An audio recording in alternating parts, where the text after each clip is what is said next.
Hi friends, now let us see the remaining parts of the figure of speech. पिछले class में मैंने जो figure of speech देखा था मेटाफोर और सिम्बली, उसके कुछ बचे हुए जो पार्ट्स हैं वो आज हम क्लियर कर लेते हैं. Okay, so now third number is alliteration.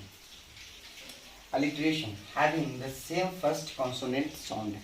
What alliteration क्या होता है कि having same first consonant sound, मतलब फर्स्ट जो कॉन्सोनेंट साउंड रहेगा वो सेम रहेगा. Okay, as for examples my little sorry my dear, dear is dear, मेरे प्रिय हिरन मेरा प्यारा है. Okay, my dear, dear is dear. यहाँ हमने देखा कि ये जो कॉन्सोनेंट साउंड है ये क्या है, कॉमन है. Okay, dear, dear and dear, these are the common consonant sounds. Now let us see the second examples of alliteration. The second example of alliteration is little Lakshman likes lychee. छोटे लक्ष्मण को लीची पसंद है. Okay okay, यहाँ little Lakshman like, here is consonant, same common consonant. Okay, now third example is sheep should sleep in shade. भेड़ को shade में सोनी चाहिए. Okay, sheep should sleep, same consonant, common consonant, यहाँ पे रिपीटेशन हो रहा है, so it is alliteration. Alliteration में क्या होता है कि सेम कॉमन कॉन्सोनेंट क्या होता है, रिपीटेशन होता है. Okay, now fourth number is personification, मानवीयकरण. Personification when an animal, bird, idea और object is seen in human.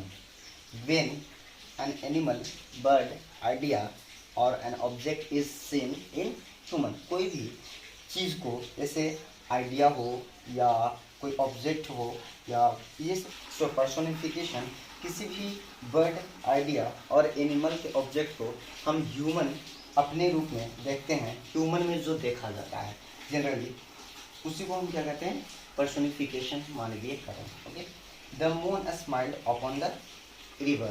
चंद्रमा ने नदी को देखकर मुस्कुराया. Now second example is you are an apple of eye. तुम हमारे आंखों का तारा हो. Okay, now fifth number is hyperbole.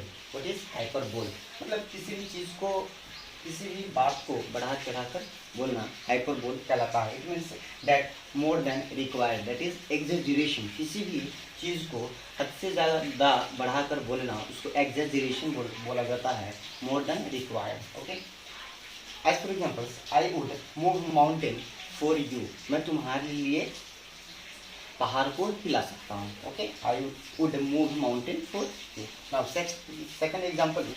second example of hyperbole is my elder brother is taller than Qutub Minar. मेरा जो elder brother है वो कुतुब मीनार से भी बड़ा है. इट मीन्स दैट इसमें किसी बात को बढ़ा चढ़ाकर बोला जाता है, that is called exaggeration, hyperbole. Okay, now next is apostrophe. shows happiness, expression, sadness, emotion, etc.. ये किसी सैडनेस को, इमोशन को, हैप्पीनेस को, इटीसी को दर्शाता है. As for examples, oh he is dead, ah वो मर गया.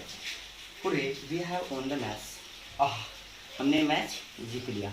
Okay, now last is, now seven is oxymoron. Oxymoron it means that विरोधाभास, मतलब किसी भी बात को अपोजिट बोलना. Two contradicts words for creating drama. दो कॉन्ट्राडिक्ट्स वर्ड्स जो रहता है वो ड्रामा को क्रिएट करने के लिए यूज किया जाता है. कॉन्ट्राडिक्ट्स मतलब अपोज करना, एक दूसरे को काटना, विरोध करना. As for examples the comedian was seriously funny. जो कॉमेडियन था वो क्या था, सीरियसली फनी. यहाँ पे दोनों वर्ड एक दूसरे की क्या है, अपोजिट है. ओके, एंटोनिम्स है, seriously funny. So contradicts. It is called oxymoron. Example of oxymoron. Now let us see the next examples of oxymoron.